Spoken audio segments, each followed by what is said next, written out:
இந்த வாரத்தில் நம்ம என்ன டாபிக் பார்க்க போகிறோம்னா காம்பவுண்ட் இன்ட்ரெஸ்ட் டாபிக் பார்க்க போகிறோம். காம்பவுண்ட் இன்ட்ரெஸ்ட்டில் கூட்டு வட்டி என்னன்னு கொஷின் கேட்பாங்க. இது first type of question. Second type பார்த்தீங்கன்னா அசல் பிரின்சிபல் என்னன்னு கேட்பாங்க. இது second type of question. Third பார்த்தீங்கன்னா அமௌண்ட்டு மொத்த தொகை என்னன்னு கேட்பாங்க. அது தேர்டு டைப்பு. ஃபோர்த்து டைப் பார்த்தீங்கன்னா காலம் டியூரேஷன் என்னன்னு கேட்பாங்க. என் என்னன்னு கேட்பாங்க. ஃபிஃப்த்து டைப் பார்த்தீங்கன்னா ரேட் ஆஃப் இன்ட்ரெஸ்ட் வட்டி வீதம் என்னன்னு கேட்பாங்க. சிக்ஸ்த்து டைப் பார்த்தீங்கன்னா கூட்டு வட்டிக்கும் தனி வட்டிக்கும் உள்ள வித்தியாசம், காம்பவுண்ட் இன்ட்ரெஸ்ட்டுக்கும் சிம்பிள் இன்ட்ரெஸ்ட்டுக்கும் உள்ள டிஃப்ரென்ஸ் என்னன்னு கொஸ்டின் கேட்பாங்க. மொத்தம் 6 டைப்ஸ் இருக்குது. ஓகேங்களா, இதில் மொத்தம் 6 டைப்ஸ் இருக்குது. இன்றைக்கி கிளாஸில் பார்த்தீங்கன்னா நம்ம ஃபோர்த் டைப் எண் கண்டுபிடிக்கிறது எப்படின்னு பார்க்க போகிறோம். நமக்கு இதுக்கு எந்த ஃபார்முலாவும் தேவையில்லை. ஓகேங்களா, எந்த ஃபார்முலாவும் இந்த கிளாஸுக்கு தேவையில்லை. ஓகேங்களா, நம்ம டேரெக்டாக வீடியோக்குள்ளே போயிடலாம். ரொம்ப சிம்பிளாக தான் இருக்கும். ஓகேங்களா, டேரெக்டாக வீடியோக்குள்ளே போயிடலாம். பாருங்கள், இந்த கொஸ்டினில் என்ன கொடுத்துருக்காங்க பாருங்கள் கண்ணுங்களா. காயத்ரி என்பவர் ரூபாய் 12,000 5% ஆண்டு கூட்டு வட்டி தரும் ஒரு வங்கியில் எண் ஆண்டுகளுக்கு முதலீடு செய்தார். கூட்டு வட்டி தரும் ஆண்டுகளுக்கு முதலீடு செய்கிறாங்கன்னு சொல்லிட்டாங்க. அவர் எண் ஆண்டுகள் முடிவில் தொகைன்னு கொடுத்துருக்காங்க 13,230 பெற்றார் எனில் எண்ணின் மதிப்பு என்னன்னு கேட்டிருக்காங்க. அவர் எவ்வளோ இன்வெஸ்ட் பண்ணுறாரு? 12,000 இன்வெஸ்ட் பண்ணுறாரு. அந்த இன்வெஸ்ட் பண்ணுறது தான் நம்ம அசலாக எடுத்துக்குவோம், அதாவது பிரின்சிபல் பின்னு எடுத்துக்குவோம். ரேட் ஆஃப் இன்ட்ரெஸ்ட் எவ்வளோ கொடுத்துருக்காங்க? 5%. ஆர் எப்பயுமே பர்சன்டேஜில் கொடுப்பாங்க. நெக்ஸ்ட்டு நமக்கு அசலை விட அதிகமானது தொகையாக தொகை கொடுத்துருந்தாங்கன்னா அது நமக்கு கொடுத்துருக்க மொத்த தொகையாக இருக்குங்க. ஓகேங்களா, இவ்வளோ தாங்க நமக்கு தேவையானது. இதை வச்சு நம்ம என் ஃபைன் பண்ண போகிறோம். ரொம்ப சிம்பிளுங்க. அமௌண்ட், அதாவது பிரின்சிபல் எத்தனை ஜீரோ இருக்குது பாருங்கள்.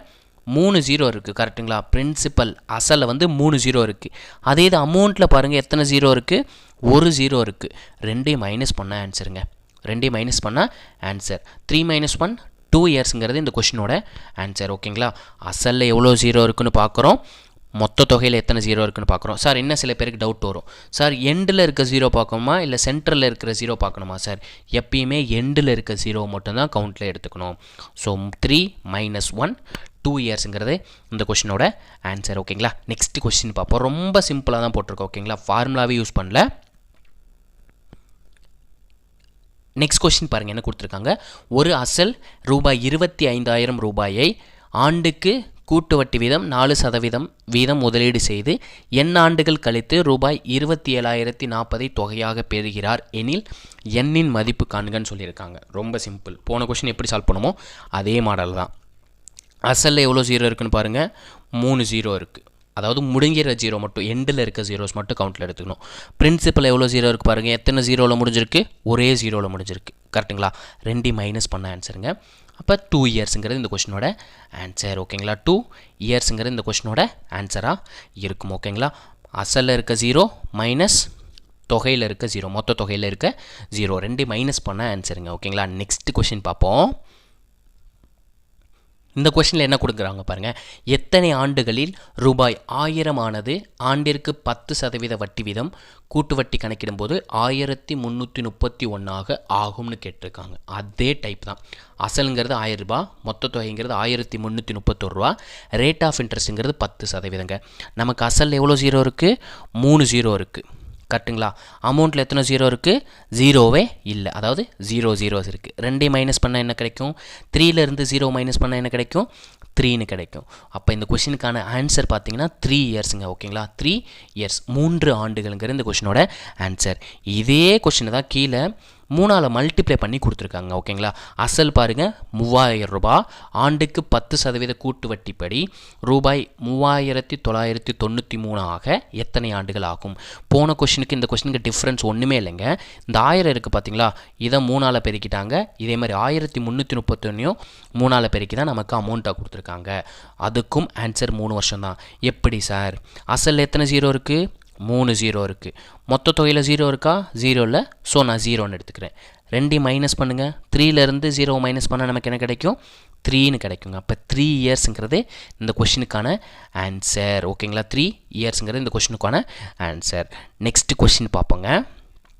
புரிஞ்சுன்னா லைக் கொடுத்துருங்க. ஓகேங்களா, புரிஞ்சுன்னா வீடியோ புரிஞ்சுன்னா இந்த வீடியோவுக்கு லைக் பண்ணிவிட்டு ஹார்ட்டின் கொடுத்துருங்க. ஓகேங்களா, நெக்ஸ்ட் கொஷின் பார்ப்போம். ஓகே சார், இந்த கொஷினில் பாருங்கள் நமக்கு டெசிமலில் கொடுத்துருக்காங்க. இதை எப்படி சார் சால்வ் பண்ணுவீங்கன்னு நிறைய பேருக்கு டவுட் இருக்கும். கொஷினை வாசிச்சுக்கோங்க. ரூபாய் 1600 ஆனது 5% ஆண்டு கூட்டு வட்டி வீதம் எத்தனை ஆண்டுகளில் 1852.20 ஆகும்? சார் இது புள்ளி வச்சு கொடுத்துட்டாங்களே சார், இப்போ என்ன சார் பண்ண போகிறீங்க அப்படின்னு உங்களுக்கு கொஷின் இருக்கும். அதே தான், அசல் எவ்வளோ 0 இருக்குது? 2 0 இருக்குது. கரெக்டுங்களா? தசம எண்ணா வந்துட்டாலே 1 ஆட் பண்ணிக்கோங்க. ஓகேங்களா? தசம எண்ணுக்கு அப்புறம் எவ்வளோ டிஜிட் இருக்குது? ஒரே ஒரு டிஜிட் தான் இருக்குது. நமக்கு இங்கே 0க்கு வேல்யூவே கிடையாது. பாயிண்ட்டுக்கு அப்புறம் வந்துட்டு 0க்கு வேல்யூ கிடையாது. பாயிண்ட்டுக்கு அப்புறம் ஒரே டிஜிட் இருக்குது. ஸோ 1 ஆட் பண்ணிக்கோங்க. ஆட் பண்ணிங்கன்னா வேலை முடிஞ்சுங்க. டெசிமல் தசம எண்ணா வந்துச்சுன்னா எவ்வளோ டிஜிட் இருக்குன்னு பார்த்துட்டு அவ்வளோ டிஜிட்ஸை மட்டும் ஆட் பண்ணிடுங்க. நமக்கு கூட்டு வட்டியை பொறுத்தளவுக்கு நமக்கு எந்தெந்த வருஷம் வரும்னா 3 இயர்ஸ் வரும், 2 இயர்ஸ் வரும், 1.5 இயர்ஸ் வரும், 1 இயர் வருங்க. இந்த 4 ஆன்சர் மட்டும்தான் வரும். வேறு எந்த ஆன்சருமே வராது. 3 வருஷமாக இருக்கலாம், 2 வருஷமாக இருக்கலாம், 1.5 வருஷமாக இருக்கலாம், 1 வருஷமாக இருக்கலாம். நமக்கு தசம என்ன கொடுத்துட்டாங்கன்னா என்ன சொல்லியிருக்கேன், எவ்வளோ டிஜிட் இருக்கோ அவ்வளோ நம்பரை ஆட் மட்டும் பண்ணிக்கோங்க. ஓகேங்களா? நம்ம தசமக்கத்துக்கு அப்புறம் எவ்வளோ டிஜிட் இருக்குது? ஒரே ஒரு டிஜிட் இருக்குது. ஸோ நான் 1 மட்டும் ஆட் பண்ணிக்கிறேன். அப்போ 2 + 1 3.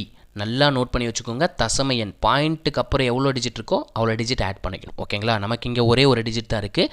ஸோ நான் 1 ஆட் பண்ணிட்டேன். நெக்ஸ்ட் கொஷின் பார்க்கலாம். ஓகே சார், இவ்வளோ கொஷினில் வந்து நமக்கு பிரச்சனையே இல்லை. ஆண்டுக்கு ஒரு முறை தான் வட்டி கணக்கிட்டு இருந்தாங்க. இப்போ பார்த்தீங்கன்னா அரையாண்டுக்கு ஒரு முறைன்ற ஒரு புது வேர்டு வந்திருக்கே சார், அப்போ என்ன சார் பண்ணுவீங்க அப்படின்னு கொஷின் கேட்பாங்க. கொஷின் உங்களுக்கு வந்திருக்கணும். இன்னொரு காம்பவுண்டட் ஹாஃப் இயர்லி அரையாண்டுக்கு ஒரு முறை வட்டி கணக்கிட சொல்கிறாங்கன்ற மாதிரி கொடுத்துருக்காங்க. இப்போ என்ன சார் பண்ண போகிறீங்க? அதே தான் பண்ண போகிறேன். ஒரே ஒரு ஸ்டெப் மட்டும் எக்ஸ்ட்ரா வரப்போகுது. நமக்கு அசல் எவ்வளோ கொடுத்துருக்காங்க? 4400 கொடுத்துருக்காங்க. மொத்த தொகை வந்து 4851 கொடுத்துருக்காங்க. இதில் எத்தனை 0 இருக்குது? 2 0 இருக்குது. இதே நமக்கு வருஷத்துக்கு கேட்டிருந்தா ஆன்சர் பார்த்தீங்கன்னா 2 இயர்ஸ் நிறுத்தியிருக்கலாம். ஓகேங்களா? அரையாண்டுன்ற போன கொஷினில் எல்லாம் வந்துச்சா? எதுவுமே வரல. இங்கே அரையாண்டுன்னு கேட்டாங்க. அரைனா என்னங்க? 1/2 தானே. அந்த 1/2 பெருக்கிடுங்க. நமக்கு அரையாண்டுன்னு கேட்டனால நான் 1/2 பெருக்கிட்டேன். இதே காலாண்டுன்னு கேட்டாங்கன்னா 1/4 பெருக்கிடுங்க. ஏன்னா அரைனா 1/2, கால்னா 1/4. நமக்கு இங்கே அரையாண்டு காம்பவுண்டட் ஹாஃப் இயர்லின்னு சொன்னனால அரையால் பெருக்கிட்டேங்க. அப்போ 2 2 அடிச்சு விட்றாங்களா? 1 2 2, 1 2 2. அப்போ 1 × 1 என்ன கிடைக்கும்? 1ன்னு கிடைக்குங்க. அப்போ இந்த கொஸ்டினுக்கான ஆன்சர் என்ன? 1 இயர். புரிஞ்சுங்களா? அரையாண்டுன்னு கொடுத்தனால தான் நான் இந்த அரையால் மல்டிப்ளை பண்ணேன். நமக்கு இங்கே அசலில் மட்டும்தான் ஜீரோஸ் இருக்குது, அமௌண்ட்டில் 0 இல்லை. அதனால தான் டேரெக்டாக நான் 2ன்னு எடுத்துட்டேன். ஓகேங்களா? கிளியருங்களா? அரையாண்டுன்னு கேட்டால் 1/2 மல்டிப்ளை பண்ணிக்கோங்க. காலாண்டுன்னு கேட்டாங்கன்னா 1/4 மல்டிப்ளை பண்ணிக்கோங்க. ஓகேங்களா? நெக்ஸ்ட் கொஷின் பார்த்துருவோங்க. இந்த கொஷினில் பாருங்கள் என்ன கொடுத்துருக்காங்க. ரூபாய் 800 தொகையானது 10% ஆண்டு வட்டியில் வருடத்திற்கு 2 முறை, வருடத்திற்கு 2 முறைன்னு கொடுத்துருக்காங்க. என்ன சார் அப்படின்னு கொஷின் இருக்கும். அதாவது காம்பவுண்டட் ஆஃப் இயர்லிங்க. வருஷத்தில் 2 முறைனா 6 மாதம் 6 மாதம் தானே பிரிப்போம். 6 மாதத்துக்கு ஒருக்க வட்டி கணக்கிட சொல்கிறாங்க. அப்போ அரையாண்டுக்கு ஒரு முறை வட்டி கணக்கிட சொல்கிறாங்க. Compounded semi annually. செமிங்கிறது பாதி, 12 மாதம். ஒரு வருஷத்துக்கு 12 மாதம். அதில் செமிங்கிறது பாதிங்க. பாதினா எவ்வளோ மாதம்? 6 மாதம். அப்போ அரையாண்டுக்கு ஒரு முறை தான் வட்டி கணக்கிட சொல்கிறாங்க. எத்தனை ஆண்டுகளில் அத்தொகை 926.10 மாறும்? 926.1 மாறும். ஃபஸ்ட்டு இந்த அரையாண்டுன்றதை விட்டுருவோம். நம்ம நார்மலாக சால்வ் பண்ணுற மாதிரி ஆண்டுக்கு சால்வ் பண்ணலாம். அசல் எத்தனை 0 இருக்குது? 2 0 இருக்குது. நம்ம டெசிமலில் வந்துட்டு என்ன சொன்னோம்? எவ்வளோ டிஜிட் இருக்குதுன்னு பார்க்க சொன்னோம். அவ்வளோ டிஜிட்டுக்கு வந்து ஆட் பண்ணிக்க சொன்னோம். இங்கே பாயிண்ட்டுக்கு அப்புறம் ஒரே ஒரு டிஜிட் தான். இந்த 10க்கு இந்த 0 இருக்குது பார்த்தீங்களா? அந்த 0க்கு வேல்யூவில் பாயிண்ட்டுக்கு அப்புறம் 1 மட்டும்தான் இருக்குது. ஸோ ஒரே ஒரு டிஜிட் தான் இருக்குது. ஸோ பாயிண்ட்டுக்கு அப்புறம் இருக்க ஒரு டிஜிட்டுனால நான் 1 ஆட் பண்ணிக்கிறேன். 1 ஆட் பண்ணால் ஆண்டுக்கு கேட்கும்போது என்ன கிடச்சிருக்கும்? 3 வருஷம்னு கிடச்சிருக்கும். ஆனால் இங்கே ஆண்டுக்கு 2 முறைன்னு சொல்லிட்டாங்க. அதாவது அரையாண்டுக்கு ஒரு முறையே தான் ஆண்டுக்கு 2 முறை, 6 மாதங்களுக்கு ஒரு முறை, அரையாண்டுக்கு ஒரு முறை, இந்த மாதிரி புது புது டேமில் சொல்லுவாங்க. ஓகேங்களா? அரையாண்டுக்கு ஒரு முறைன்னு சொல்லாமல் நமக்கு ஆண்டுக்கு 2 முறை, 6 மாதங்களுக்கு ஒரு முறை அப்படின்னு சொன்னாங்கனாலும் காம்பவுண்டட் ஆஃப் இயர்லி தான். ஸோ ஹாஃப் இயர்லின்னு சொல்லனால ஹாஃபால் மல்டிப்ளை பண்ணிடுறேன். ஸோ பெருக்கல்ல இருக்கனால பெருக்கிக்கலாம். 3 × 1 3ன்னு கிடைக்கும். டினாமினேட்டரில் 2 இருக்குது. 3ல் எத்தனை 2 இருக்குது? ஒரே ஒரு 2 தான் இருக்குது. 1 2. பேலன்ஸ் என்ன இருக்கும்? 1 இருக்குங்க. ஏன்னா 3ல் 2 போச்சுன்னா 1. நம்ம எந்த நம்பரால் டிவைட் பண்ணுறோம்? 2ஆல் தான் டிவைட் பண்ணோம். அந்த நம்பரால் இந்த 1 டிவைட் பண்ணியிருக்கேன். அப்போ நமக்கு என்ன கிடைக்கும்? 1 1/2 1.5 வருஷம் கிடைக்குங்க. ஓகேங்களா? 1 1/2 இயர்ஸ்னு கிடைக்கும். 3/2 எப்படி எழுதலாம், அதாவது சார் எனக்கு எப்படி போட்டேன்னு தெரில சார் அப்படின்னா, நமக்கு எதால் வகுக்கணும்னு சொல்லியிருக்காங்க, 3 வந்து 2ஆல் வகுக்கணும்னு சொல்லியிருக்காங்க. எவ்வளோ டைம் அடியாகும், ஒரே ஒரு டைம் தான். 2 பேலன்ஸ் என்ன 1. அப்போ நமக்கு முழுசாக வந்தது 1, அந்த 1 தான் நான் இங்கே எழுதியிருக்கேன். நமக்கு ரிமைண்டர் என்ன கிடச்சிருக்கு, 1 கிடச்சிருக்குதா, அதுதான் நான் நியூமரேட்டரில் எழுதியிருக்கேன். நம்ம எந்த நம்பரால் டிவைட் பண்ணோம், 2ஆல் டிவைட் பண்ணோம், அந்த நம்பர் தான் டினாமினேட்டரில் எழுதியிருக்கேன். ஸோ இந்த கொஷினுக்கான ஆன்சர் பார்த்தீங்கன்னா பாம்பே 1/2 இயர். நெக்ஸ்ட் கொஷின் பார்க்கலாங்க. நெக்ஸ்ட்டு பார்த்தீங்கன்னா மடங்கு டைப்பில் கொஷின் கேட்பாங்க. ஓகேங்களா, நம்ம சிம்பிள் இன்ட்ரெஸ்ட்லேயும் மடங்கு டைப் சால்வ் பண்ணியிருக்கோம். இதே மாதிரி கூட்டு வட்டிலையும் மடங்கு டைம் கேட்பாங்க. ரொம்ப சிம்பிளுங்க. ஓகேங்களா, ரொம்ப சிம்பிள். என்ன கொடுத்துருக்காங்க, ஒரு தொகை 4 வருடத்தில் கூட்டு வட்டியில் மென்ஷன் பண்ணிட்டாங்க. அப்போ கூட்டு வட்டியில் நம்ம சொல்ல போகிற ப்ரொசீஜரை மட்டும் ஃபாலோ பண்ணிக்கோங்க. கூட்டு வட்டியில் 2 மடங்காகிறது எனில் அது 4 மடங்காக எவ்வளவு ஆண்டுகள் ஆகும்னு கேட்டிருக்காங்க. ரொம்ப சிம்பிள். நான் ஒரு சைடை இயர் எழுதிக்கிறேன். ஓகேங்களா, இயர்னா வருடம், தமிழில் கூட எழுதிக்கோங்க, வருடம்னு எழுதிக்கோங்க. நமக்கு மடங்குன்னு சொல்லியிருக்காங்களா, டைம்ஸ்னு எழுதிக்கலாம், இல்லைன்னா மடங்குன்னு எழுதிக்கலாம். நான் மடங்குன்னு எழுதிக்கிறேன். ஓகேங்களா, இயர்னா ஆட் பண்ணுங்க, மடங்குனா பெருக்கணுங்க. ஓகேங்களா, மடங்குனா பெருக்கணும். நமக்கு என்ன சொல்லியிருக்காங்க, 4 வருடத்தில் 2 மடங்காகும்னு சொல்லிட்டாங்க. நான் அதை அப்படியே எழுதுகிறேன். 4 வருஷத்தில் 2 மடங்காகும்னு சொல்லிட்டாங்க, எழுதியாச்சு. நமக்கு 4 மடங்காக எவ்வளவு ஆண்டுகள் ஆகும்னு கேட்டிருக்காங்க. ஸோ இவ்வளோ தான் நமக்கு கொடுத்துருக்கிறது. இதை அப்படியே வச்சுக்கிட்டு நெக்ஸ்ட்டு 4 வருஷம் இயர் கொடுத்தாங்கனாலே நமக்கு என்ன நம்பர் கொடுக்குறாங்களோ அதை அப்படியே ஆட் பண்ணிக்கணும். மடங்கு கொடுத்துருக்காங்களே, எவ்வளோ மடங்கு கொடுத்துருக்காங்களோ அதை அப்படியே மல்டிப்ளை பண்ணிக்கோங்க. நமக்கு 4 வருஷம் கொடுத்துருக்காங்களா, அடுத்த 4 வருஷன்றப்போ 2 டைம் எழுதிடுங்க. அடுத்த 2 மடங்கில் 2 டைம் பெருக்கிடுங்க, கொடுத்துருக்க நம்பரே பெருக்கிடுங்க. ஓகேங்களா, இயர் வந்தால் நெக்ஸ்ட் எழுதுகிறப்போ 2 டைம் ஆட் பண்ணிக்கணும். மடங்கில் கேட்டால் மல்டிப்ளை பண்ணிக்கணும். 2 டைம் எழுதி மல்டிப்ளை பண்ணிக்கணும். அப்போ 4 + 4 8 வருஷம். 2 × 2 4 மடங்கு. கரெக்டுங்களா, 4 வருஷத்தில் 2 மடங்காக இருந்தது. அடுத்த 4 வருஷத்தில் எத்தனை மடங்காக மாறி இருக்குது, 4 மடங்காக மாறி இருக்குது. அப்போ 4 மடங்காக இருக்குது எத்தனை வருஷம், 8 வருஷங்க. 8 வருடம் ஆகியிருக்கும். மடங்குனா மல்டிப்ளை பண்ணிக்கோங்க, இயர்னா ஆட் பண்ணிக்கோங்க. நமக்கு என்ன நம்பர் கொடுத்துருக்காங்களோ அதை மல்டிப்ளை பண்ணணும், இல்லை ஆட் பண்ணணும். வருடம் கொடுத்தா கூட்டிக்கணும், மடங்கு கொடுத்தா பெருக்கிக்கணும். ஓகேங்களா, இதே மாதிரி நெக்ஸ்ட் கொஷின் சால்வ் பண்ணலாம். இந்த கொஷினில் என்ன கொடுத்துருக்காங்க பாருங்கள். கூட்டு வட்டி முறையில் முதலீடு செய்யப்பட்ட ஒரு தொகையானது 10 ஆண்டுகளில் இரட்டிப்பாகிறது. என்ன சார் மடங்களை கொடுத்தாங்க, இப்போ இரட்டிப்பாகிறதுன்னு கொடுத்துருக்காங்கன்னா 2 சேம் தான், ஒன்றுமே இல்லை. 10 வருஷத்தில் 2 மடங்காகுதுன்னு எடுத்துக்கோங்க, அவ்வளோதான் சிம்பிள். எனில் தொடக்க அசலை போல் 8 மடங்காக எடுத்துக்கொள்ளும் வருடம் எவ்வளவுன்னு கேட்டிருக்காங்க. போன சமயம் எப்படி சால்வ் பண்ணோம், வருடம் வான்னு எழுதிக்கிறேன், வருடம்னா கூட்டணும்னு சொன்னேன். மடங்க மான்னு எழுதிக்கிறேன், மடங்குனா பெருக்கணும்னு சொன்னேன். நமக்கு என்ன சொல்கிறாங்க, ஃபஸ்ட்டு 10 வருஷம் இயர் எழுதிட்டேன். எத்தனை மடங்குன்னு சொல்லியிருக்காங்க, 2 மடங்குன்னு சொல்லியிருக்காங்க. அப்போது நெக்ஸ்ட்டு 10 வருஷம்னா 2 டைம் ஆட் பண்ணுங்களா, ஆட் பண்ணிக்கணும். அப்போ 10 + 10. நெக்ஸ்ட் இங்கே எழுதும்போது என்ன எழுதணும், 2 × 2. மல்டிப்ளை பண்ணால் என்ன வரும், 2 × 2 4. 10 + 10 20. நமக்கு 8 மடங்குன்னு கேட்டிருக்காங்க, நமக்கு 4 மடங்கு தான் வந்திருக்கு.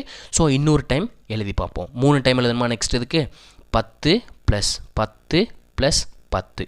நமக்கு வர்ற வரைக்கும் இதை ப்ரொசீஜராக ஃபாலோ பண்ணிட்டோங்க. ஃபஸ்ட்டு வருஷம் 10, அடுத்த 10 வருஷங்கிறப்போ ஆட் பண்ணிக்கணும், மடங்கை மல்டிப்ளை பண்ணிக்கணும். மடங்கு எத்தனை டைம் எழுதணும், 3 டைம் எழுதி மல்டிப்ளை பண்ணணும். இப்போ 2 × 2 × 2 2 2 4 4 2 8 8 மடங்கு கிடச்சிருச்சுங்க. எத்தனை வருஷமாக இருக்கும், 10 + 10 + 10 30 வருஷங்க. 30 வருஷத்தில் தான் எத்தனை மடங்காக இருக்குது, 8 மடங்காக ஆகியிருக்கு. புரியுதுங்களா, அவ்வளோதான். இயர்னா கொடுத்துருக்க நம்பரே ஆட் பண்ணிக்கணும், மடங்குனா கொடுத்துருக்க நம்பரே பெருக்கிக்கணும். ஓகேங்களா, இதை மட்டும் ஞாபகம் வச்சுக்கோங்க. 30 வருஷங்கிறது இந்த கொஷினோட ஆன்சர். ஓகேங்களா, 30 வருடம் பார்த்துக்கோங்க, 30 வருஷங்கிறது இந்த கொஷினோட ஆன்சர். இதே மாதிரி நெக்ஸ்ட் கொஷின் பார்ப்போங்க. இதே மாடல் தான் கொடுத்துருக்காங்க பாருங்கள். ஒரு தொகையானது கூட்டு வட்டி விகிதத்தில் 15 ஆண்டுகளில் 2 மடங்காகிறது எனில் எத்தனை ஆண்டுகளில் அத்தொகை 8 மடங்காகும்னு கேட்டிருக்காங்க. நமக்கு எப்பயும் போல என்ன எழுதணும், வருடம்னா கூட்டிக்கணும், மடங்குனா பெருக்கிக்கணும். ஃபஸ்ட்டு என்ன சொல்லியிருக்காங்க, 15 வருஷத்தில் 2 மடங்கு, வருஷத்தை ஒரு சைடு எழுதுகிறேன், 15 வருஷத்தில் 2 மடங்காக இருக்குது. நெக்ஸ்ட் எத்தனை மடங்கு கேட்குறாங்க, 8 மடங்கு கேட்குறாங்க. ஸோ நம்ம நெக்ஸ்ட்டு ஒரு டைம் கூட்டி பார்ப்போம். அப்போ 15 + 15. இங்கே என்ன எழுதணும், 2 × 2 2 2 மல்டிப்ளை பண்ணால் என்ன கிடைக்கும், 4ன்னு கிடைக்கும். ஸோ நமக்கு 8 வரல. ஸோ இன்னொரு டைம் 3வது டைம் எழுதி பார்ப்போம். அப்போ 15 + 15 + 15 2 இன்ட்டு 2 இன்ட்டு 2. 3வது டைம் எழுத போகிற பாருங்கள் 3 டைம் எழுதியிருக்கோம். 4வது டைம் எழுதுனா 4 டைம் எழுதணும். 5வது டைம் எழுதுனா 5 டைம் எழுதணும். நம்பர் கொடுத்துருக்க நம்பரே தான் எழுத போகிறோம், வேறு எந்த நம்பருமே எடுக்க போகிறதில்ல. இப்போ 2 இன்ட்டு 2 4, 4 இன்ட்டு 2 8. அப்போ நமக்கு 8 மடங்கு கிடச்சிருச்சு. கரெக்டுங்களா? 8 மடங்கு தான் கொஷின் கேட்டிருக்காங்க. ஸோ அப்போ எத்தனை வருஷம்னு ஆட் பண்ணிக்கோங்க. 15 + 15 30. 30 + 15 45 வருஷங்க. அப்போ 8 மடங்காக இருக்குது எவ்வளோ வருஷம் எடுத்திருக்கு? 45 வருஷம் எடுத்திருக்குங்க. 8 மடங்காக இருக்குது 45 வருஷம். கொடுத்துருக்க இயரே தான் ஆட் பண்ணுறேன், வேறு எதையுமே ஆட் பண்ணல. அதேமாதிரி கொடுத்துருக்க மடங்கே தான் மல்டிப்ளை பண்ணுறேன், வேறு எந்த நம்பருமே எடுக்கல. ஓகேங்களா? அவங்க கொடுத்ததை மட்டும்தான் எடுத்திருக்கோம், வேறு எதுவுமே எடுக்கல. இது வரைக்கும் நம்ம ஃபார்முலாவை தொடலை. கூட்டு வட்டினாலே ஃபார்முலா அப்படின்னு எல்லாருக்கும் ஞாபகம் இருக்கும், ஆனால் நம்ம ஃபார்முலாவே தொடலை எண் கண்டுபிடிக்கிறதுக்கு. ஓகேங்களா? இதுக்கான ஆன்சர் பார்த்தீங்கன்னா 45 வருடம். ஓகேங்களா? இது 45ங்க. ஓகேங்களா? கன்ஃபியூஸ் ஆகிடாதீங்க. 15 + 15 + 15 ஆட் பண்ணும்போது நமக்கு 45ன்னு கிடைக்கும். ஆன்சர் டெல்லி. ஆன்சர் வேணால் பார்த்துக்கோங்க, 45 வருடம். இதே மாதிரி நெக்ஸ்ட் கொஷின் பார்ப்போங்க. இந்த கொஷினில் பாருங்கள் என்ன சொல்லியிருக்காங்க. கூட்டு வட்டி பெறும் ஒரு தொகை 2 வருடத்தில் 3 மடங்காகிறது எனில் அது எத்தனை வருடத்தில் 27 மடங்காகும்னு கேட்டிருக்காங்க. அதே போல் தான் வருடம்னா ஆட் பண்ணிக்கணும், மடங்குனா மல்டிப்ளை பண்ணிக்கணும். நமக்கு என்ன சொல்லியிருக்காங்க? 2 வருடத்தில். அப்போ வருஷங்கிறது 2 வருஷம். எத்தனை மடங்காவது? 3 மடங்காதுன்னு சொல்லிட்டாங்க. அப்போ மடங்குக்கு கீழே 3 மடங்கு. அப்போது இதை 2வது டைம் எழுதி பார்ப்போங்களா? 2 + 2. வருஷம்னா கூட்டிக்கணும்னு சொன்னேன், மடங்குனா பெருக்கிக்கணும்னு சொன்னேன். 3 இன்ட்டு 3 9ன்னு கிடைக்கிது. 2 + 2 4ன்னு கிடைக்கிது. நமக்கு என்ன கேட்டிருக்காங்க? 27 மடங்கு கேட்டிருக்காங்க. நமக்கு வந்தது 9 மடங்கு தான் வந்திருக்கு. ஸோ நெக்ஸ்ட் டைம் போட்டு பார்ப்போம். அப்போ 3 டைம் வந்து 2 கூட்டிக்கணும். 2 + 2. இங்கே 3 டைம் மடங்கை மல்டிப்ளை பண்ணணும். 3 இன்ட்டு 3 இன்ட்டு 3. 3 இன்ட்டு 3 9. 9 இன்ட்டு 3 27. அப்போ 3வது டைம் எழுதும்போது தான் நமக்கு 27ன்னு கிடைக்கிது. அப்போ இது எல்லாத்தையும் கூட்டி பாருங்கள். 2 + 2 + 2 6. எத்தனை வருஷத்தில் 27 மடங்காக இருக்குது? 6 வருஷத்தில் 27 மடங்காக மாறி இருக்கு. பாருங்கள், ஆப்ஷன் பிங்கிறது இந்த கொஷினோட ஆன்சர். நமக்கு வர்ற வரைக்கும் இதே ப்ரொசீஜரை ஃபாலோ பண்ணுங்கள். 3 டைம் போட்டு வரலையா? 4 டைம் போடணும். மேக்ஸிமம் நமக்கு 3 டைம் வரைக்கும் தான் இது வரைக்கும் கேட்டிருக்காங்க. 3 டைத்துக்கு மேலே போனதே இல்லை. ஓகேங்களா? இந்த ப்ரொசீஜரை மட்டும் ஞாபகம் வச்சுக்கோங்க, ரொம்ப சிம்பிள் தான். ஓகேங்களா? நெக்ஸ்ட் கொஷின் இதே மாடலில் கொடுக்குறேன், அதை நீங்கள் ட்ரை பண்ணுங்கள். இந்த கொஷினுக்கான ஆன்சரை வந்து கமெண்ட்டில் சொல்லுங்கள். ஓகேங்களா? ஒரு தொகையானது கூட்டு வட்டி மூலம் 4 வருடங்களில் 3 மடங்காகிறதுன்னு கொடுத்துட்டாங்க. அதே வட்டி வீதம் மூலம் அது அந்த தொகையானது எத்தனை வருடங்களுக்கு பிறகு 27 மடங்காகும் அப்படின்றத கமெண்ட்டில் சொல்லுங்கள். ஓகேங்களா? கமெண்ட்டில் சொல்லிடுங்க மறக்காமல். கொஷினை வேணால் நல்லா பார்த்துக்கோங்க. ஒரு தொகையானது கூட்டு வட்டி மூலம் 4 வருஷத்தில் 3 மடங்காகுதுன்னா எத்தனை வருஷத்தில் 27 மடங்காகும்? இதே மாதிரி இன்னும் கொஷின் கொடுக்குறேன் உங்களுக்கு, அதையும் கமெண்ட்டில் சொல்லுங்கள். ஓகேங்களா? பாருங்கள், இந்த கொஷின் ரீசெண்டாக கேட்ட கொஷின். இதுக்கான ஆன்சரை கமெண்ட்டில் சொல்லுங்கள். ஜீரோஸ் கவுண்ட் வச்சு போடணும். ஒரு குறிப்பிட்ட காலத்தில் கூட்டு வட்டியில் 1,25,000 ஆனது 1,48,877 ஆக 6% ஆண்டு வட்டி வீதத்தில் கிடைக்கிறது எனில் அதற்காகும் காலம் என்னன்னு கேட்டிருக்காங்க. இதுக்கானதையும் நம்ம முன்னாடியே பார்த்துட்டோம். அதே ஷார்ட்கட் யூஸ் பண்ணி இதுக்கான ஆன்சரை கமெண்ட்டில் சொல்லுங்கள். நான் லாஸ்ட்டில் கொடுக்குற எல்லா சம்மே ஹோம்ஒர்க்கு நீங்கள் கரெக்டாக வீடியோ ஃபஸ்ட்லேருந்து ஸ்கிப் பண்ணாமல் எண்டு வரைக்கும் பார்த்தீங்கன்னா உங்களுக்கு ரொம்ப தெளிவாக புரிஞ்சிருங்க. இதுக்கு நம்ம ஃபார்முலாவே தொடலை. இது வரைக்கும் நீங்கள் ஃபுல்லாக பார்த்துருந்தீங்கன்னா உங்களுக்கே தெரியும் ஃபார்முலா தொடலை. ஓகேங்களா? இதே மாதிரி இன்னொரு கொஷின் கொடுக்குறேன், ட்ரை பண்ணுங்கள். ஆன்சர் கமெண்ட் பண்ண மறந்துடாதீங்க. ஓகேங்களா? இந்த கொஸ்டினில் பாருங்கள் என்ன கேட்டிருக்காங்க. எத்தனை ஆண்டுகளில் ரூபாய் 2000ற்கு 10% கூட்டு வட்டி வீதத்தில் கிடைக்கும் தொகை 2420 ஆகும் அப்படின்னு கேட்டிருக்காங்க. அதே ஷார்ட்கட்டு தான் நம்ம யூஸ் பண்ண ஷார்ட்கட்டை யூஸ் பண்ணி ஆன்சரை கமெண்ட்டில் சொல்லுங்கள். இவ்வளோ தாங்க காம்பவுண்ட் இன்ட்ரெஸ்ட் கூட்டு வட்டியில் எண் கண்டுபிடிக்கிறது. ரொம்ப சிம்பிள். ஓகேங்களா? நம்மளோட வீடியோஸ் உங்களுக்கு பிடிச்சிருந்துச்சுன்னா லைக் பண்ணிட்டு கமெண்ட்டில் சூப்பர்ன்ற மெசேஜை மட்டும் தட்டி விட்ருங்க. அப்போ தான் எங்களுக்கு மோட்டிவேஷன் ஆகி இன்னும் உங்களுக்கு நிறைய ஷார்ட்கட்டை கொடுப்போம். ஓகேங்களா? நம்ம வீடியோ பிடிச்சிருக்குங்களா? ஓகேங்களா? பிடிச்சிருந்துச்சுன்னா லைக் பண்ணிடுங்க. இதே மாதிரி ஒரு நல்ல வீடியோவில் சந்திப்போம். தேங்க்யூ.